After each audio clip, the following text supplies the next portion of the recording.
We're going to start right now. Picture in your mind a large ocean liner, big ship, with the captain up in the cabin, or whatever they call it, with a steering wheel up there. And he's steering the ship across the ocean. And the captain is at the wheel, up there where he is, steering the ship. And everything's fine, everything's under control, because the captain is guiding the ship with his wheel and with his knowledge of laws of navigation, laws of the sea, the waves and weather, and the whole business. The ship is fine, doing great, perfect, no problems at all. However, the captain's small son travels with him quite often. And so, to amuse the boy and to give him the first preliminaries of how to steer a ship, he set up next to the main wheel a little play wheel, which the child stands at and works back and forth. Obviously, it has no connection with the ship, but the child stands there and pretends and imagines that he's steering the ship himself. And at the beginning, the child, having an immature mind, a young mind, living in imagination as children do, he imagines that he is actually steering the ship. He's not able to see reality that his father is actually next to him, is actually doing all the work, guiding things. You'll see what we're getting at. You're beginning to see it already, but it's a lot more advanced than you imagine. We'll get to it. So the child, in his imagination, says, I want the ship to turn to the left. And so he turns his little wheel to the left, and the ship turns left. Ooh, this is great, tremendous. Now remember, this is an immature little mind here at the phony wheel, a fake wheel.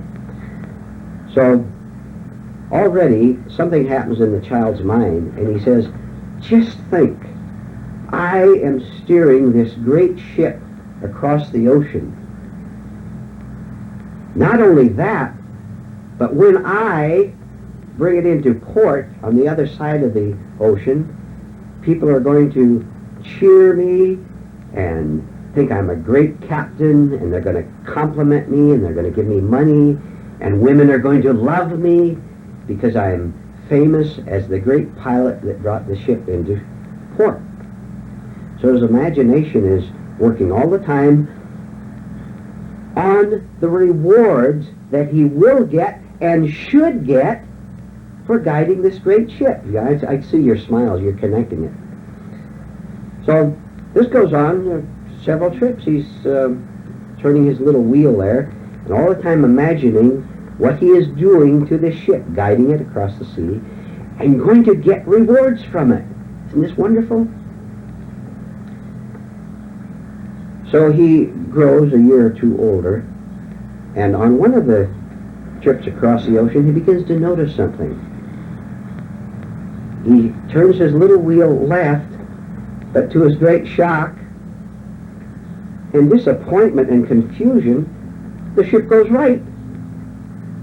He turns it left, and the ship goes right. He doesn't get it. He can't understand it. If I say the ship should go left and it goes right, I don't get it. Already he's beginning to feel insecure because his illusions of being the steerer of the ship are beginning to be shattered, beginning to be questioned in his own mind. But he says, well, that's okay, I'll go along with it. And so he says, okay, this time I want it to go right. And so he turns the wheel right, but the ship goes left. Now the child goes from a state of questioning his authority over the ship into fear and into a demand that this ship should obey his wheel. And he looks at his father over there, and guess what? He begins to get angry at his father because he's beginning to suspect something that he never ever suspected before, which is that he has no control whatever over the ship. The whole thing was phony, part of his illusion, part of his imagination. Here's his son actually getting angry at his competent father, who is actually in control of the ship. And he silently says to the father, maybe even openly, but mostly silently, because there's an awful lot of guilt and stuff going on silently. How come you're the captain and I'm not? I should be the captain of the ship, not you, Father, not you, God. I want this ship to go the way I want it to go. See what conflict the child is in now? So this goes on for a long, long time, and he goes through terrible internal struggle with it, demanding that his imaginary life be the real life, because he's afraid to let go of the idea that he has been in charge of the ship. Because look at all the pleasure he got from it, and all the rewards, hope of rewards, and actual rewards. Maybe actual rewards, because there's deluded people to carry the illustration. Maybe there are other childlike people on the shore who actually praised him because they're under the same delusion that he piloted the ship. So they applaud him, and the women flock around, and he's given a lot of money. All right, but this particular child has something in him that doesn't like suffering, that doesn't like being in conflict, that wants to get this terrible agony over with, if possible. He doesn't know whether it's possible or not. He doesn't know. He's going to find out whether it is possible or not. And so he's still at the wheel because he can't let go, because his imagination and delusion is still very strong. So he stays at the wheel and twists it and turns it. All the time he is coming closer and closer toward facing the reality that he really doesn't want to face, but he sees that he must. That he had no control at all, that he was doing nothing whatever but making motions, physical motions with his hand, but something other than his motions was actually guiding the ship. So he sees what has to be done. He has to give up his vanity, his imagination, his demands. He has to give up his bitterness against his father, his anger against his father. So he plunges into it, says, I don't want to live this way anymore. It's not worth it. I don't care what happens, what I have to lose. I'm going to give up what I see, what I sense I must give up, which is the delusion that I'm in command of the ship. Because very obviously I am not. It doesn't obey me at all. He sees his anger and his frustration and his fear. Having made the decision that he's going to go on, grow up, until he understands what this is all about, there comes a day of dawning, the day of great relief, taking a deep breath, in which he says, thank heaven, I did indeed proceed all the way through this instead of stopping and preferring my illusions, my egotism. Thank heaven I went on. Because he sees that the ship is indeed, without him, perfectly safe, carrying him, that his father is indeed a competent captain who does everything for him as long as he understands and doesn't fight. It is the fighting that gets us into trouble, which means we don't understand, which means we want to hang on to our egotism, that we are doing something. So what happens? Once having seen that he is not a separate person making the ship go left or right upon demand, that he is a part of the whole ship, the captain handling everything, and he doesn't need to demand that it go left or right, because whichever way it goes, he is all right. He's not threatened. And at this point, the struggle ends. The fear, the anxiety, the agony, the fighting, the bitterness, the hatred, the jealousy falls away.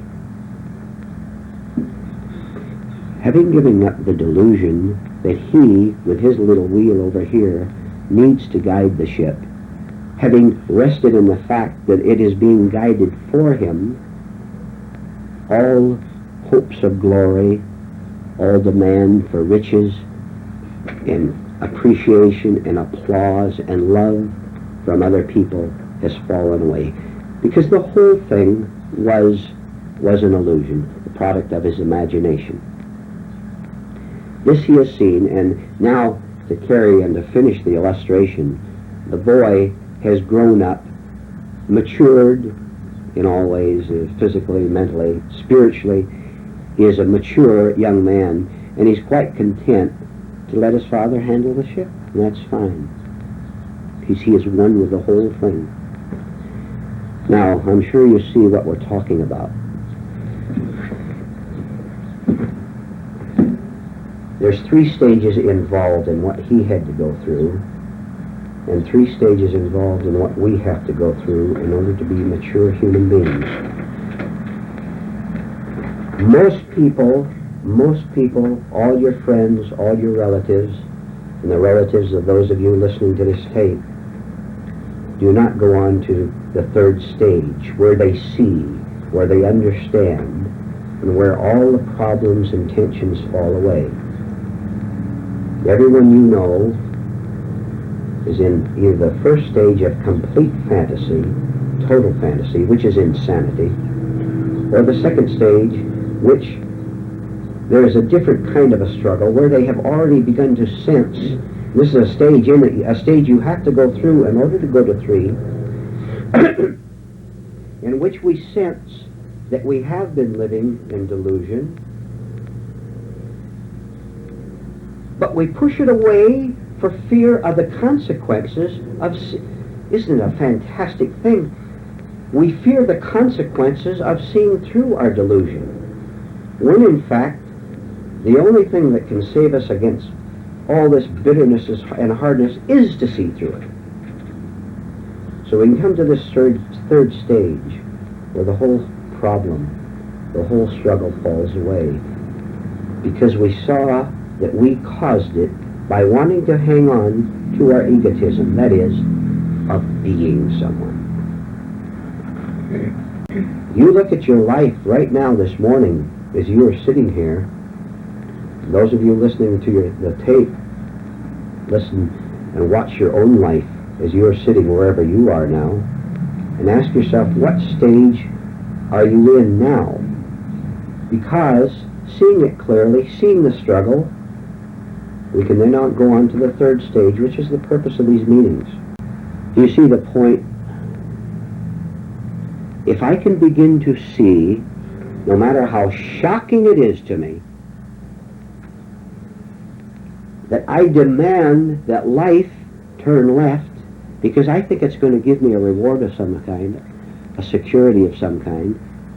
If I demand that I have a certain person in my life, or that I get a certain amount of money, or that I be socially or financially successful, if I demand this, I'm going to be in fear, because the all, God, the whole, capital W, is not going to harmonize with my demand at all.